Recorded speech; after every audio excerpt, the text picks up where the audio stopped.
This is an interview with Auxane Boch, research associate and doctorate candidate at the Institute for Ethics in AI. Auxane is also an educator and consultant in responsible AI and ethics for video games. She's also a member in the Munich City League for Women in AI. Her main research topics are in ethics and responsible AI and video games, as well as social robotics. In this interview, you will learn a lot about ethics in AI, governance in AI, as well as responsible AI. I hope this discussion demystifies a bit all those subfields of AI, as well as sharing the importance of building responsible technologies. Auxane also shares a lot of amazing insights to build more responsible AI products. If you enjoyed this episode, please take a second to leave a like and subscribe if you are on YouTube, and leave a 5-star review if you're on Spotify or Apple Podcast.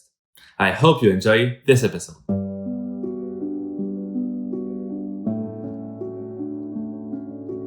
I just wanted to start with what is responsible AI versus what is AI governance. What are both of them and what's the difference between the two? Okay, that's a very good question, actually, because that's something we're being asked a lot, even by people whose job it is. So I have to say we ask ourselves this question a lot as well. So responsible AI is more of a concept, if I can say. So responsible AI will be very much the goal you want to reach. It's like reaching freedom.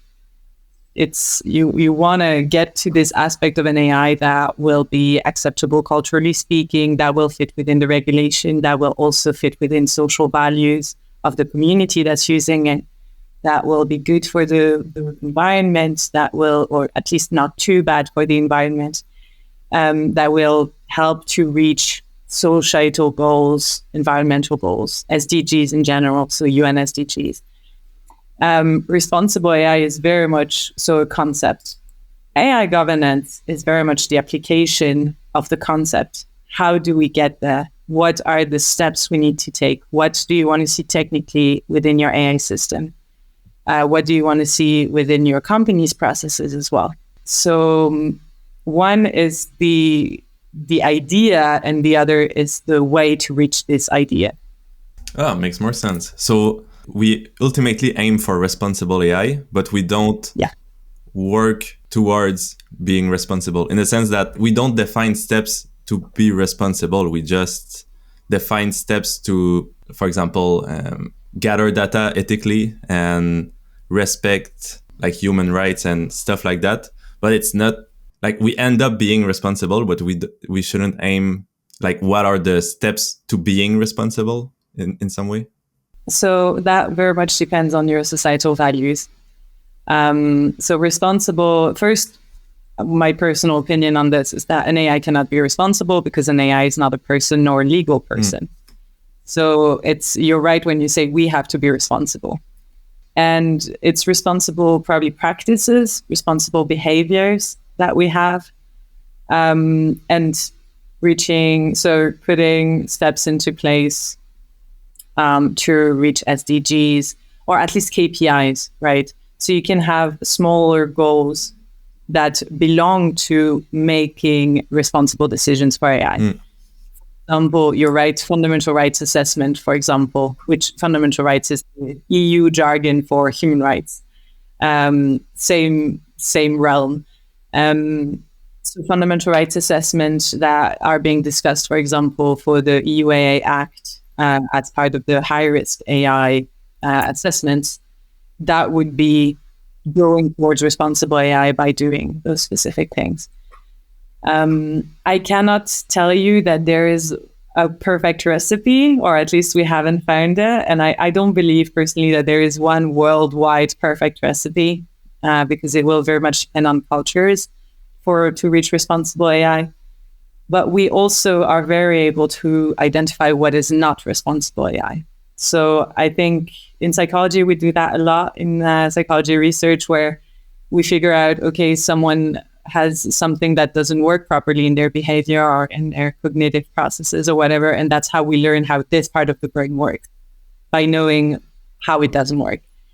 So I think in a way, there is that aspect also in responsible AI, when you see facial recognition for police purposes. Well, in Europe, that's not what we would consider responsible. But on the other hand, there is countries where culturally this is very much accepted. So again, we go back to the responsible AI is very cultural. And so it's just like AI it's very iterative. Like we deploy new technology and then we try to fix what doesn't work, basically. Exactly. And I guess you also have two very different worlds views in the West about that. So when I say the West, I mean North America and Europe. And you have what I would personally call the Wild West, which is the US and Canada, but rather the US. Actually, Canada is very much about regulating as well, or at least having paths that are defined guidelines.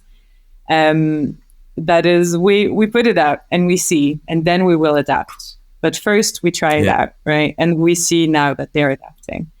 They're trying to get some regulations in.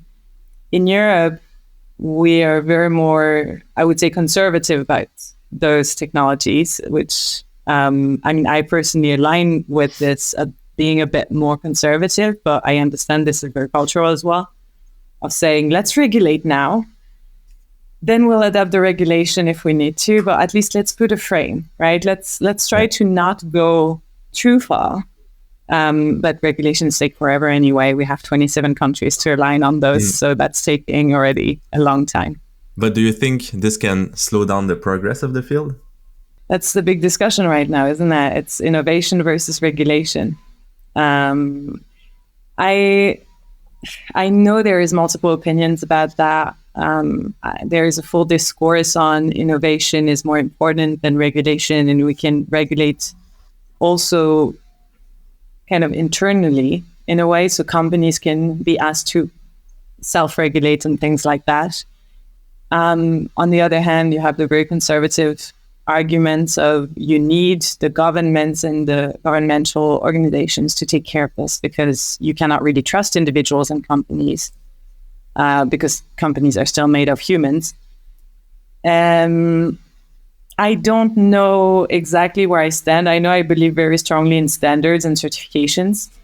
That's something I can definitely align very much with. So soft laws, the work from ISO, the work from IEEE, that those kind of certification standardization. I don't believe this is perfect either, but that would be where I would tend to focus the most.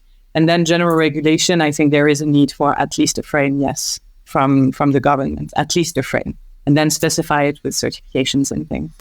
How does a company can self-regulate? Can it be biased, or do they, for example, they will hire someone like you to double check what they do, but is this risky as in like the company is managing it, so they basically can decide if it's responsible or not, or like how does it work?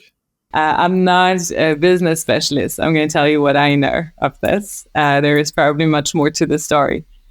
Companies can declare codes of conduct and make them public.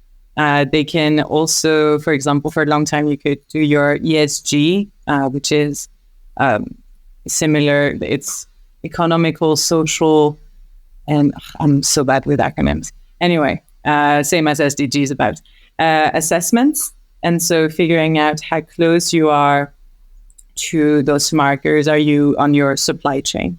So companies could do those assessments and display it to the public and tell the public, look, this is what our assessment says, and this was not mandated legally, at least not as far as I know. And companies were still doing it because they wanted to show that they had good intentions, right? They wanted to show that what they were doing was good, and not just for reputational purposes, even though there's always this aspect in the background. Yeah. But it's not just that. I'm pretty sure my personal opinion is that humans don't wake up thinking, let's do something bad. There's always a kind of a good intention behind what people do. And it's the same for AI. You can self-regulate by having those codes of conduct, by taking the step to go do some certification, some extra certification, to apply some standards that you're not imposed to apply, but that you choose to apply so that your technology is better. And And also maybe why not develop your own standards and then make them public and make them accessible, make them state of the art. We've discussed with a lot of companies over the years. I was on a project to develop an accountability framework for AI systems. And so that was very much at the center of those topics of self-governance and governance in general of AI for companies. We had a lot of workshops discussing with actors of different big and smaller companies. And I can tell you they didn't have to be there. They did not have to be interested so much in it. And they did. And they were very much wanting to know more and seeing how to do that and telling us what the problem is so we can fix it for them. So I think the intention is very good. And that's what self-regulation is. So it's internal regulation to your company that ideally you make public, because then it actually makes sense also for the public to know all the good you're doing. So I assume the public thing is quite important just to ensure that you are doing the right step. It's just like in bodybuilding when you take blood test or whatever in whatever sport competition, when you like take a blood test on your own to prove that you are not on steroids or whatever. So I guess it's like relatively the same, just taking tests, or in this case certifications, to show that you are doing the right things. Exactly. It's very much to show that you are accountable in a way, to show that you're taking responsible decisions. And yes, you were asking who develops those codes of conduct. So usually it's the company themselves, and they can ask for third parties to work on that with them. I guess you can always ask for a third party to work on that. I have rarely seen ethicist as a position in a company. I know some companies have those, but there's always compliance people. There's, those legal team / ethics team, compliance teams. Those would be the ones that usually would work on those. And of course, they can ask for third parties.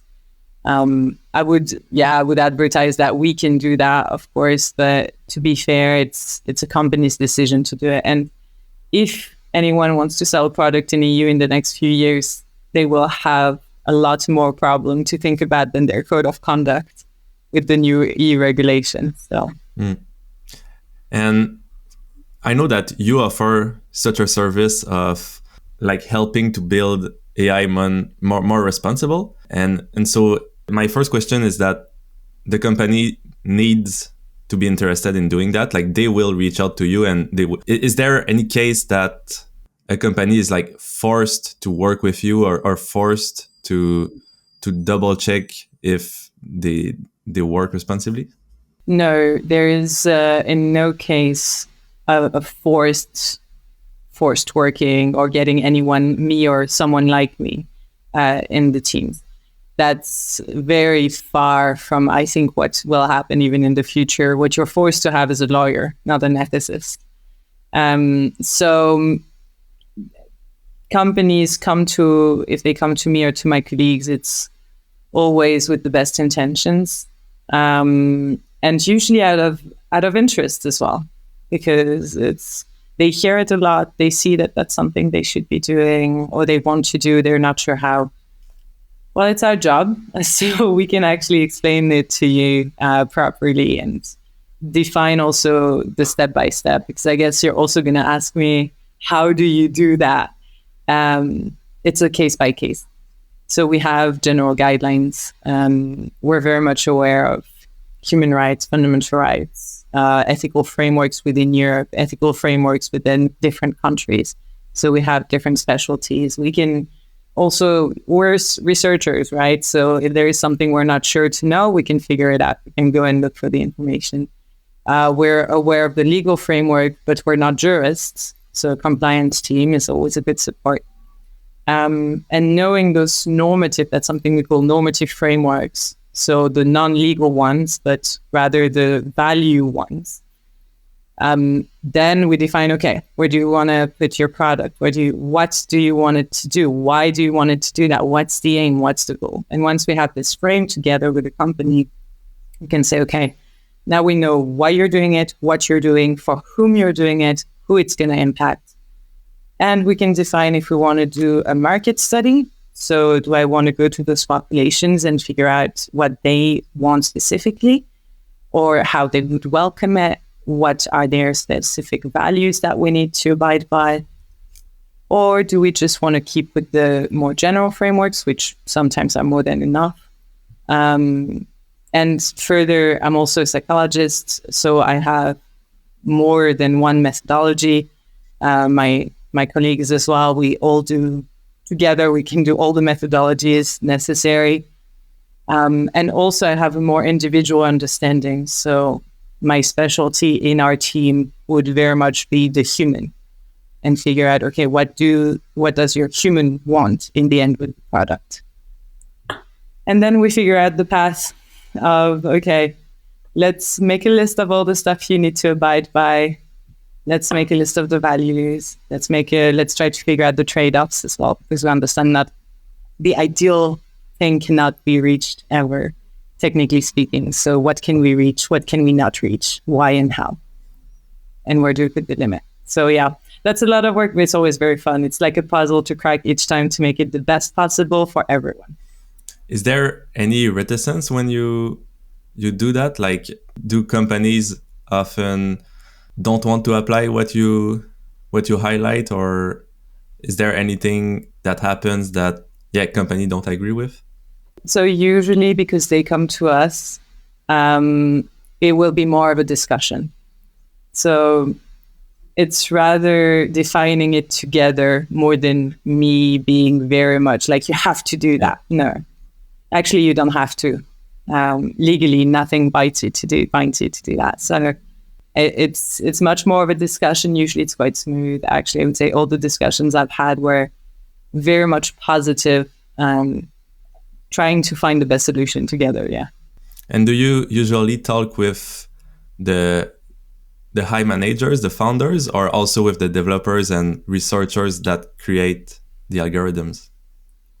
Yeah, usually I don't talk to one person. I talk to like 3, 4 people, 5 people. It's also, I think for us, it's necessary, because I never have one person that has the question to the answers to all of my questions.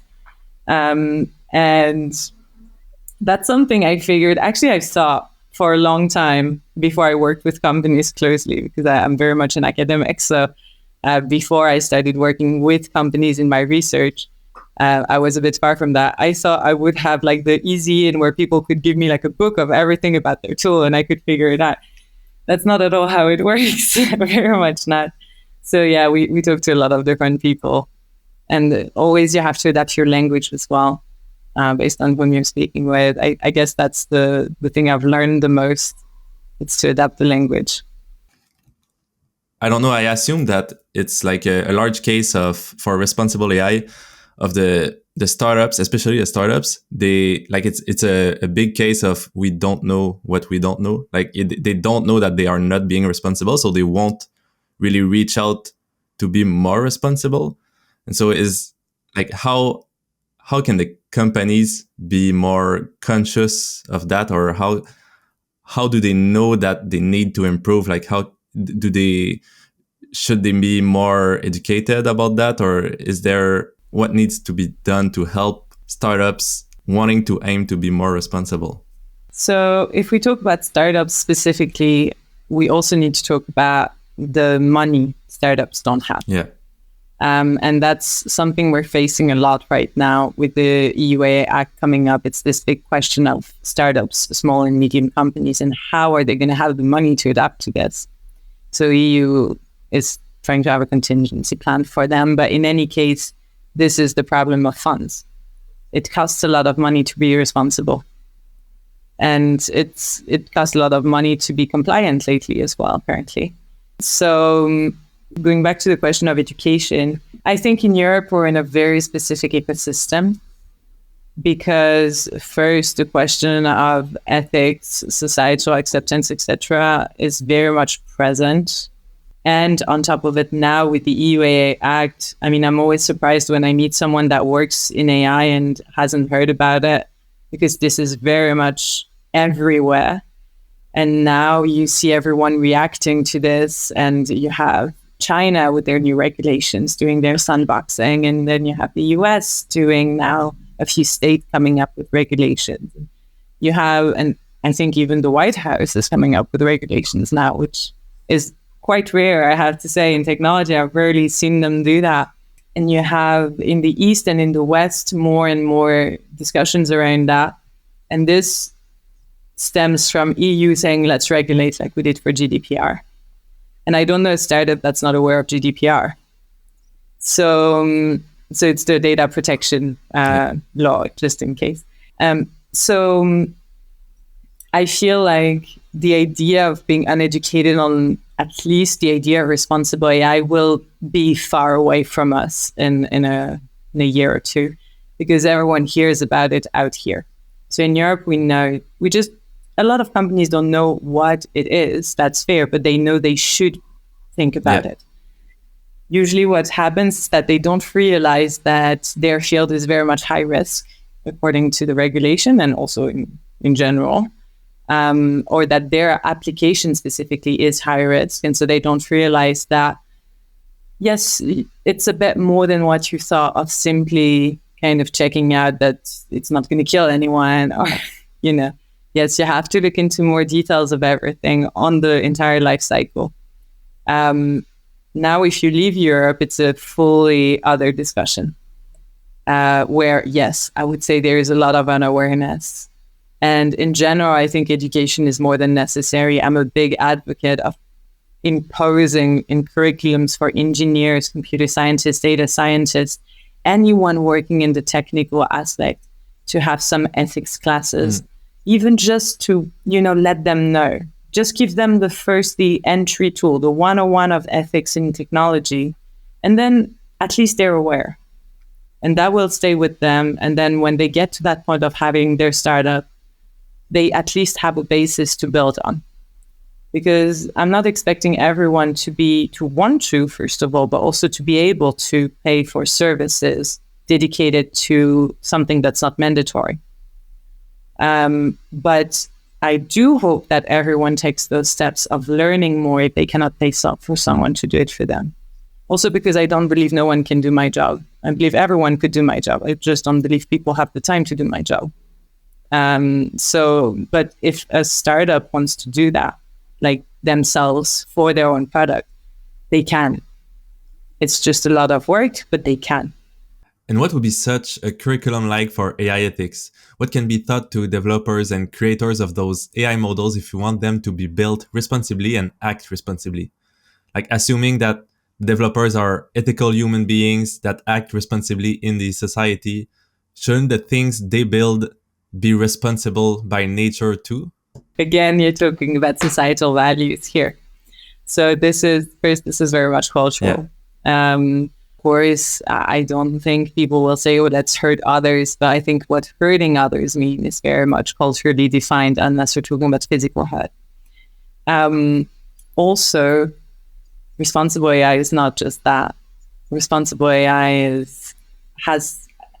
I like to model it in 3 layers. You have the first layer, which will be your individual that uses your tool. Then you have the second layer, that is the direct community of this person. When I say community, that can be the family they live with, that can be the friends, that can be the entire community, like a neighborhood or a city. And then you have society. And society is a country, or it's EU, which is a region of the world, or it is the world in general, depending on your use case. So already, it's not just about not hurting that one user. It's about being sure that your tool is adequate for the user, the community of the user, and then the general vision. That's also why environmental considerations actually are very important. They belong to the societal aspect. Or even if it takes a lot of energy, then you can think about your user that will have a big bill to pay, and then the community that will maybe have a shortage, depending on the circumstance. It's like every question, every point comes with a lot of different considerations. So, of course, there is some initial values that we have in the West that we imagine people have by essence, and that therefore they will rationally think, oh, I'm going to develop a tool and I want it to not do bad. My personal experience tells me a lot of people don't think about that. So it's not even that they think against that. It's just it doesn't come to their mind that this tool that they're developing and very much give a lot of their heart, a lot of their time, could do something wrong, except something technically wrong. But they don't think about the social impact it has or the human impact it has. And you know what? Fair enough. It's not their job. So I can imagine that because they were not taught to think that this should also be part of their evaluation. And they don't think about it. And that's where I think a curriculum approach is a good idea. And not just for within educational systems, but in general, I think it would be great to have free, open curriculums about responsible AI 101. I'm sure there is some out there. Actually, I know there is some out there because we have one at the institute I work for at the TUM with our global AI ethics network. There is an online course that is free. Well, it's not business oriented. It's very much academic. It's very much about the discussions. But I would love to see free, accessible classes online in multiple languages, not just English. I love English. It's an easy language.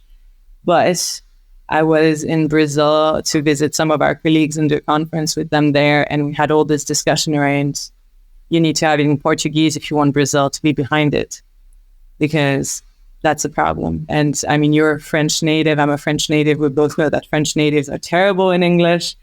So it's also this question of a lot of languages, a lot of countries don't always develop their English as a second language skill, and that's very fair. So we should definitely make everything accessible, whatever accessible means. That's also a big issue I see. And I will also assume that such a curriculum will be different for the owner of the company versus the managers versus the developers, and like everyone's involved differently with the algorithm or the product they're building. Yeah, I think that's also a very good point you're raising. We cannot speak the same to everyone. We do, in the end, need to give them the same information, or at least partly the same information, the same basis, and then everyone can go into more specifics for their own work. But I cannot give the same class to an engineering classroom and to a management classroom. And I do teach both. I can tell you this is very different. And that's fine. That's the beauty of AI as well. It's multidisciplinarity. I also think we need much more disciplinary teams within the product building team. It's not because you can't code that you shouldn't be involved. Yeah. There is the stakeholder engagement is very important. And that's also something we can do, but that would be part of like explaining to people what the responsible process would be. But anyway, so yeah, building classes, building workshops. I think the practicality of responsible AI also usually flies by people. They don't realize that it's a very practical topic, actually it's spoken about as very high level. But the truth is that it's very much down to the tasks you're going to put into place to reach this responsibility. Here in Canada, we have, I don't even remember how, CSST, but it's like a safety and security for workers. And basically, the larger companies have like a team that ensures that everything is safe in the manufacture or things like that. And so, of course, people think about being safe, but they are taught by the team. They follow like small courses inside the company, and it's mainly the team, the safety team in the company that tries to make the whole company safer. And so, do you think that this could be done with ethics, or should it really come from everyone in the process? Both. So I do believe that big companies and companies in general will end up having AI ethics officer in-house or AI, not just compliance. That's what I want to say as well. It's not just an AI compliance officer. It will be AI compliance and more officer. And this team of AI ethics will be asking all of those questions and will have to be involved in the life cycle of the AI. Now, I do believe that it's also about empowering the team, each person in the team, then to teach everyone about it. And I think a lot of people don't realize the power they have, and just, Spider-Man being a great movie, with great power comes great responsibility. And that's very true. An engineer that built an algorithm model and doesn't consider the risks of the algorithm, or doesn't even analyze for them, and just puts it out thinking, well, my model is cool, without warning people even. That's someone that didn't take their responsibility, in my opinion. The problem is that if they didn't know they had to, or they should, I can't really be mad at them, right? You cannot, that's fair. So I think it's also good empowerment of those positions that are more technical, than to tell them you are able and you are allowed to also have those ethical questionings on what you're producing.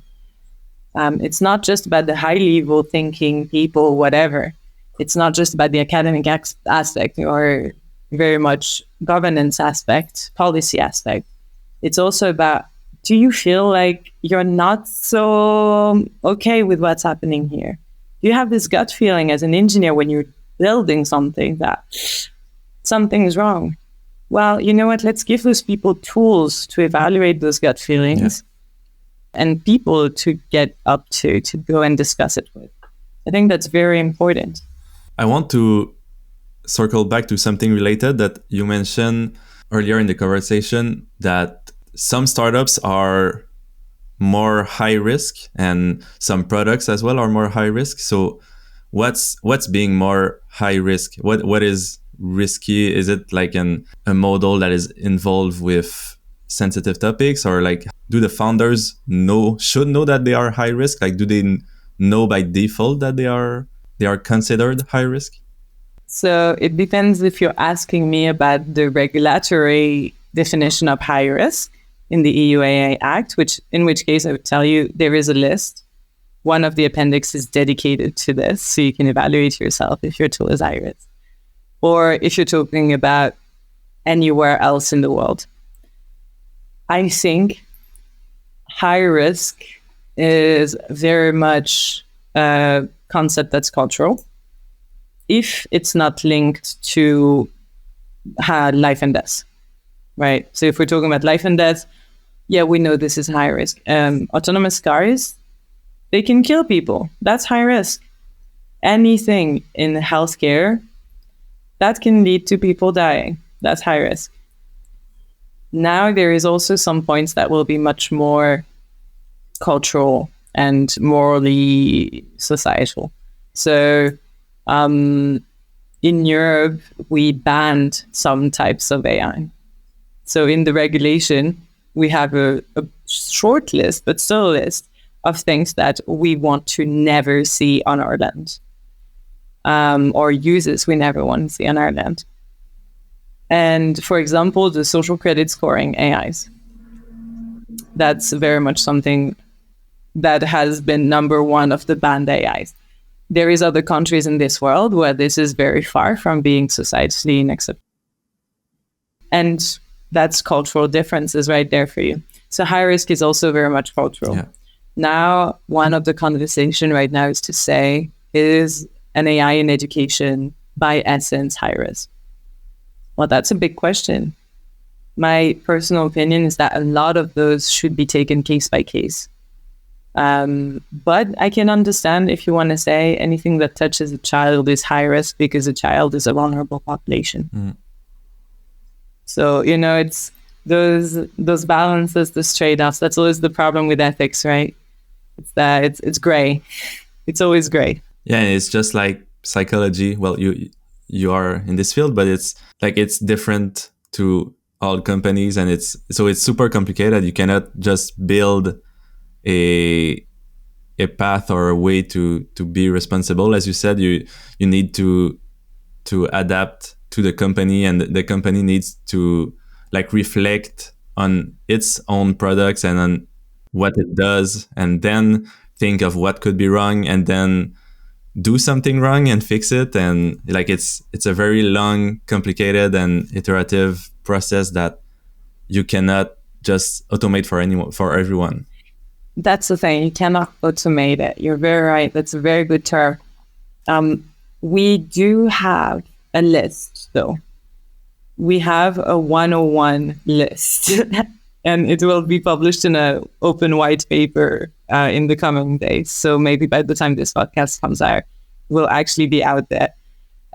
It's on our accountability framework project that we've worked on for a couple of years. And we do have on the life cycle the steps that you should at least consider. And this is holistic, this is sector blind, this is AI blind, this is a model blind. It's everything blind. It's the starter pack kind of for responsible AI to be accountable as a company and to be sure your model makes sense, ethically speaking or responsibly speaking, and your processes make sense, responsibly speaking. This is very unprecise on some stuff. For example, it will say, check out the laws of your sector. Check out the laws of your region on this specific thing. But that's it's stupid to write it down, but actually it's not, because that's part of your process. That's where you should actually start. Do your compliance work first. Don't start your model until you have your KPIs. Are you sure where your data are sourced? Have you unbiased everything? Are you sure that the bias that are present are okay? Like there is a lot of different steps. So anyway, so there is a starter pack, but then the details, the application of this starter pack will be very much asking for more research, specific work, specific. So we do have a starter pack that will be made available to everyone. And then it's a case by case. By working with companies, is there something that you've seen that is like often not a problem, but like companies do that are not responsible and they don't know about it? Like, is there something that you see that happens often? Usually companies are very compliant with the law. And I think the biggest issue I faced is the lack of understanding of everything else. So, of course, it's not just ethics and responsible AI as a topic or whatever. It's very much, it goes down to, did you even ask your population if they wanted that? Or are you just putting something out there that no one needs? Yeah. And they're like, well, no, but my idea is very good. Cool. I'm sure there was a ton of very good ideas out there that never worked because it wasn't the right time. It wasn't the right target. And that's the psychologist in me kicking off rather than the ethicist, even though there is an ethical aspect to not producing something that doesn't need to be produced. But it's much more than psychologists saying, did you ask people? Do you know what people want? I think that's the bias that companies have very often, is that they think they know better. And the companies that succeed, from my experience, are the companies that adapt to what people want. It's not always about creating the need. Sometimes it's also about answering the needs. Yeah. Would you say that this may because the new technologies are so accessible? For example, when you are working in hardware or something that is very applied and that requires high cost when starting, you definitely start by doing a product market fit, and you check all those boxes to be sure that there is a problem and that your fix works for this problem. But is it because it's so easy now to just like use OpenAI's API and build some kind of cool application, so you don't even ensure that it helps with an existing problem? Yeah, I guess there is that. There's definitely this facility. Everything is facilitated now when you don't have a hardware product. I want to be very precise about that, because hardware directly costs money. But if you can do it on your own or with your buddy and just make it happen, it doesn't answer a question. It's just there. And if you're not expecting to make too much money out of it, honestly, do it. If it's fun for you and it's something you want to do, that's great. But if you want to make a real product I guess it's business 101 to have your population kind of opinion on this first. We did a research, or friends did a research on the acceptance of autonomous driving in a specific region in Germany. And because, in Germany, we have the law that's already there for autonomous driving. Like, we're the one country that has a law ready, but the technology is still not there. So we have the technology, it's just not implemented at the full autonomy. And they were doing this research, this market research, to say, why are people not ready for this? And it was so interesting.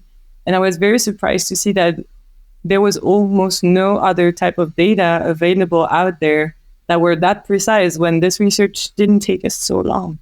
I'm thinking people should do that much more. But then that's just my personal experience. A second big issue I see, and that's more of the psychologist again taking over, is all those mental health support bots when we don't have standards and regulations and anything on this. And usually you might have one psychologist in there, but where are your psychiatrists? Where are your post-implementation testing? Did you ensure the safety of the patients? Are you even allowed to have patients? All of those things. So I think there is also this big blurriness where people want to do good, because we're lacking a frame for it. They think they're going to do good, and actually, I'm not sure they will. I have to say, I'm very unsure how good on the long term those are if unsupervised. What is one easy thing that, assuming most listeners are students or researchers, developers, like what is one thing that they should be aware or that they should implement in their work process to be more, like to improve AI governance or just to be more responsible? I think the starting point of responsible AI is to sit down with yourself and maybe with your team and ask, why are we doing that? What's the point? What are we trying to reach? Why? If you can answer this why very precisely and with all the good intentions and seeing that you want to do good in this world, because I don't believe people want to do bad. I guess they're always trying to fix a problem. Well, you're already on a very good starting point. And then from there, Google stuff. Google your regulation, right? Look online for all the rational stuff that come up to your mind that you should look for. Ask people. But first and foremost, ask yourself why, what for, and how. Yeah, that surely makes sense. I just wonder if, like, obviously it takes time and you need to take the time to do it. And most people, especially in this field, are like in super heavy competition, trying to release as fast as possible. And you can break things, but just fix it afterwards. And it might be a bit negative, but I assume we may require to force people to ensure they are being responsible, just because it's so competitive and they are like working 70 hours per week just to release their product as fast as possible. So they won't be taking the time to second thought their work.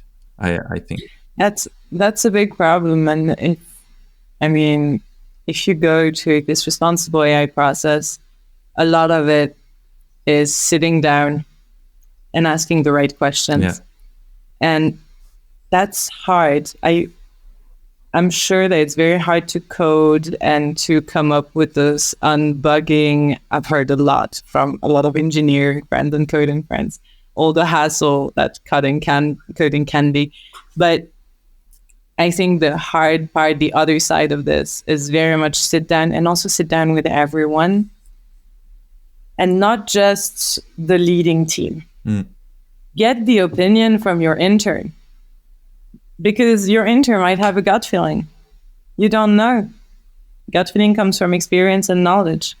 So maybe it's irrational as the intern says it, but maybe there's something there that needs to be dug.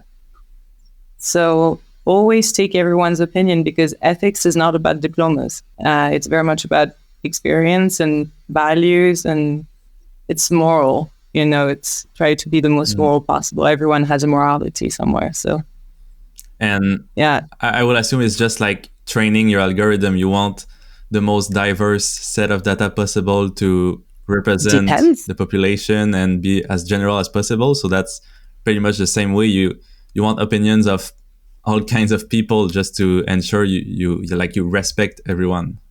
Exactly. That's very true. And it's also just the same as when you train your algorithm, when you're working on something very specific, having very specific data sets also makes sense. So if you're stuck on one specific thing, go to experts. There is experts for everything out there. Go to experts. I do experts workshops a lot now, where that's a lot of my work, to talk to people actually and get their opinion, and then look into actual science, collect data from other ways, and then try to mix all of that together and so get the experts' opinion as this. The general public, according to survey research, other type of research, says this. The literature says this. Where do we meet? What's the middle ground? How do we make it work? And I think that's the hard part, but that's also the very fun part.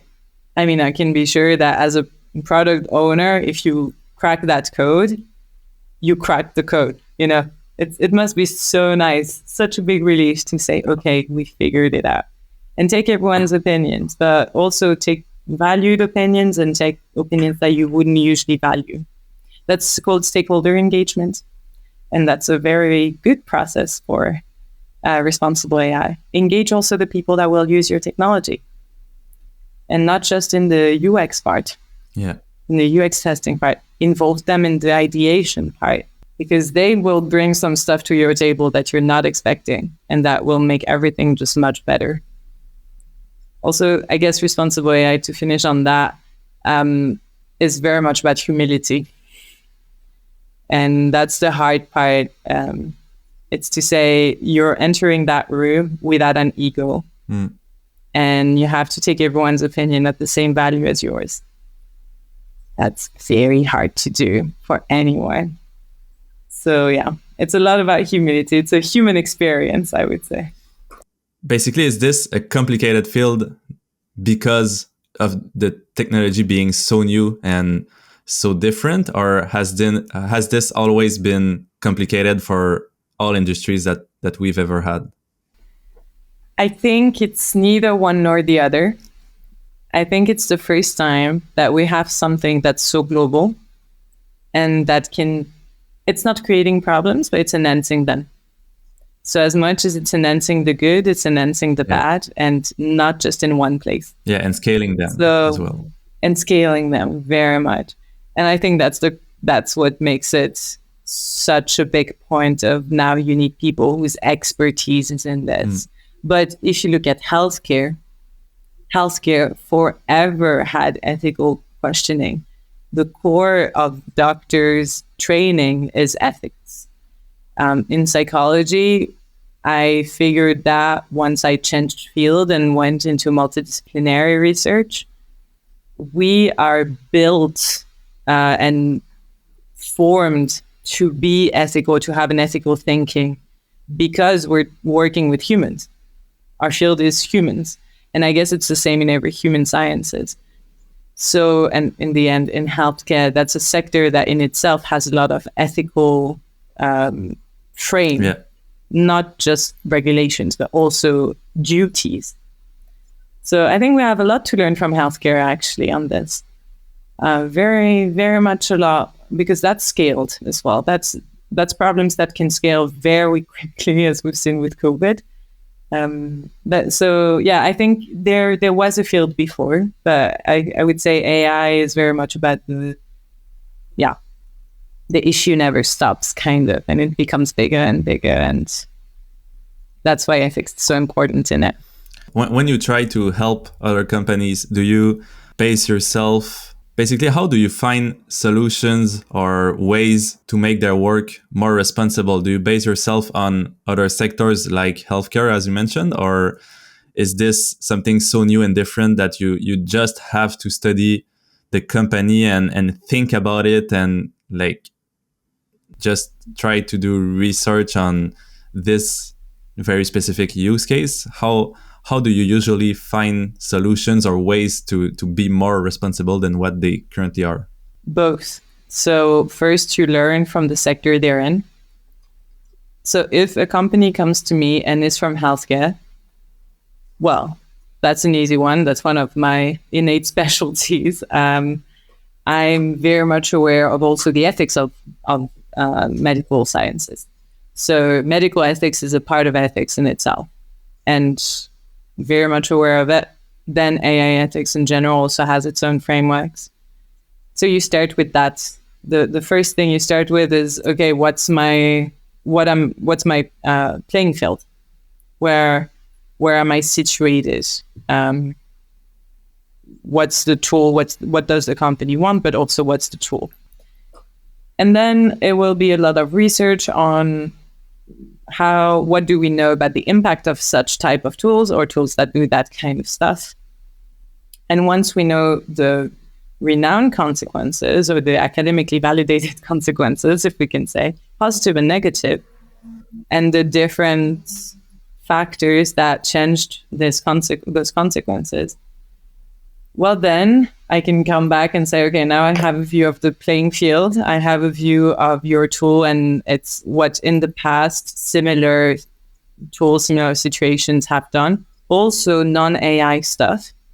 So we have to also see that AI usually automates things, but those behaviors were there before. So, okay, what do we know about this activity? And once I have all of that, I know what we're talking about very precisely from a scientific perspective, and now we can get to the business aspect. And what I call the business aspect is very much, let's discuss, and then I'll tell you what ideally should be happening and what not. We're also developing some specific tools. I'm not sure how allowed I am to speak about them, but there is a tool that will come out soon that will also be usable by companies without us, to at least have a starting point as well. And when I say we in this context, it's my colleagues in consulting and I, so not the university. And that will give also already a first idea to companies. I'm just thinking back about the fact that people are now developing a lot of software-based products that are very, not easy, but much easier to get into and release. And I was wondering if, since a lot of them, as you even mentioned in this episode, that a lot of the people creating those products are students or like very young people, are there a lot of ethics related problems that are not even related to AI, just because they are like young people that are not familiar with the industry they are tackling, and so they are not being responsible considering the industry, and it's not even because they are in new technologies and using AI at all? Very much, very, very much. I would say most of the issues with AIs actually don't come from the AI. It's the use case. It's how do you use it? Yeah. Why do you use it? Because there is one example, personality test on AI, actual clinical personality test that can be run by AI systems. It's the Reader's questionnaires, so that can definitely be done. The calculation behind them can be done as well very quickly by AIs and very accurately. Those are clinical tools and research tools. They should not be misused. But if you take that AI and you put it in a hiring process, you're giving far too much health data to a company without them, well, with the company knowing they're doing something wrong, I'm pretty sure, but without the participants to this hiring process knowing. This is misuse. So misuse happens a lot. People have ideas thinking, oh, it will make everything easier. Probably would, but we live in a world where people have to be respected their privacy as well. So let's not jump into this. Let's first check the use case is acceptable. Then, yes, the The problem that we see a lot is also the diversity of a team is necessary. Responsible AI cannot be reached in isolation. It has to be with involving a bunch of people. And that means if you have a team and everyone looks the same, speaks the same, comes from the same background, whatever the background we're talking about, your bias is strong. So whatever bias it is. And that's a big issue as well in developing an AI in general. So diverse teams, use cases, and that's not even touching upon the legal aspect that a lot of people are very much not aware of, at least not enough. And I understand for a startup, it's very hard to have a compliance team or compliance person. So there is all of those aspects. Lack of experience plays a role, of course, but I believe that a young person that is dedicated and wants to do it right can definitely do it right. So it's a lot of small things that at the end, when you add them up, it turns into AIs that can do crazy things in crazy contexts that shouldn't happen. And so the main thing for anyone wanting to create a new project or a new product would be to start by thinking of the reason why you are doing it and how you will do it, and just try to brainstorm about that before and while doing the technology. Yes. And also, once you have your use case very well defined, don't wing it. That's a very important point. Don't try to wing it. Don't say, oh, we'll see later the details. No. Plan your details. Plan everything. Your planification process should be much longer than what they currently are, from our understanding. Don't wing it. Take the time, because maybe you're losing time at the beginning, but that's a lot of time that you won't have to fight into a court of law, and that's a lot of money that you're not losing if it's not in a court of law just because of reputational impact. Yeah. So there's a lot of different reasons that you can lose money as a company because of a product. But there is not so many ways to make your product better than what it is, not just technically, but also acceptably speaking. Thank you very much for joining me. I just have one last question, and it's the simplest for you to answer, but it's just, okay, no, I just lied. I have another question that just came out, but right now, where should people learn more about AI ethics? Should they go on your platform, or is there? You said that there were some responsible resources that existed. Do you have any names, or maybe I can add them in the description, or like where is the best place to learn about that right now? So the best place, I don't know if there's one best place, but there's definitely my favorite place. And that would be the institute I work for's website that has a lot of resources. I'll send you the link, but I'm trying to find the course I was talking about before that I think, there you go, AI ethics course.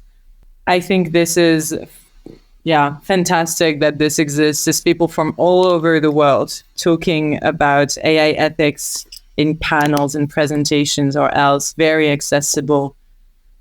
Everything is in English, I believe. Some stuff might have been translated, and I think that we might also have some subtitles. But yes, so that's a fantastic place to start. Then we also have any research institution will have a website where usually they would have accessible content rather than just academic content. Academic papers are cool, but honestly, they're quite boring. So you can find some much better things if you're just interested in reading about it and don't want to go into too much of the details. Yeah. I'll send you also the link to our research briefs page. That is where we actually publish some accessible things that are not academic, but very much applied. Actually, on YouTube, you can find a lot of very cool conferences and very cool talks. Yeah, I very much like YouTube for that. So just Google responsible AI And I'm sure a lot of stuff will come up. I know I have a few videos out there on YouTube where I was giving talks and things like that. So I'm sure you can find much more of those talks out there. Yeah, my last question was someone, for example, if there's a student or anyone developing a product right now, when should they reach out to you and how should they reach out to you? So they can reach out to me on my personal website. So first reach out to me on my personal website. And when the ideal answer is the moment you know you're gonna develop something, before even you start your full ideation process, you just have your first idea, you can answer that why and what question. Well, then you call me, because now we can start talking and implementing step by step. I think it's a very important field, and that is obviously not discussed enough, even if there is some content on YouTube, but I don't know why, if it's the people that are not really interested in this part because it doesn't make money, or just because it's not like accessible enough or spread enough. You said yourself that the content is already available and there are YouTube videos, but I'm sure that most of them have like 10 or 100 of views and they are not like seen by a lot of people, even if they are there. So I don't know what we can do for that. And also they're not well referenced at all. It's not big YouTubers talking about it. Yeah. It's not people with a lot of visibility. It's very much academic. I think the content is not kind of camera ready yet. Yeah. The things are not pretty. They're not accessible either. Yeah. How would you make that camera ready and exciting? I feel like even for me these days, since November 2023, lots of like YouTube videos are all about how I made $10,000 with ChatGPT or whatever, like all the how I used ChatGPT to do X, and I don't do those videos at all. And just I saw my reach get lower, and like people just want to see those ChatGPT things videos. So how do you think we could make like ethics more exciting or more interesting? Like I'd be interested in trying to help and make a video about it, but how can we make something that is like, oh, nice, or like want to know about? Well, I think it's a use case thing. So rather than talking about the concepts of ethics, having that as a second background thing, definitely.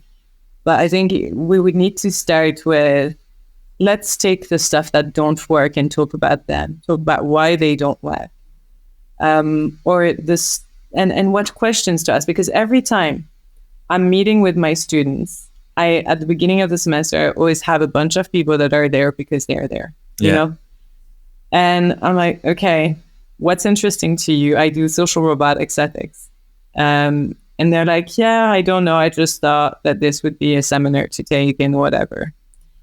Okay, so let's sit down and start with, what's your favorite robot in pop culture? It's starting to spark a bit of enlightenment, a bit of questions. Yeah. And then we talk about the pop culture aspect, and then we talk about what's in the books as well, and how can they relate that to what they know. And from this, once they're interested in the technology and the application of the technology, then we can get into ethics. Because then we have something to think about as well. So I think that's where we need to start. It's start with the thing people know and make it relatable for them what ethics means. Because ethics is easy in a way. It's hard, of course, but it's easy. It's very much everyday life stuff. Yeah. People don't realize they do ethics all day long. Should I answer that text now? Should I answer it later? Are you going to be consequentialist about this? Are you going to be deontologist about this? Are you going to be utilitarian? What's going to be your decision-making process? So it's very much making people relate to it much more. I think that's what's missing. Yeah, well, thank you very much again. And it was fun to learn more about this. I really love talking with you, so it was definitely worthwhile.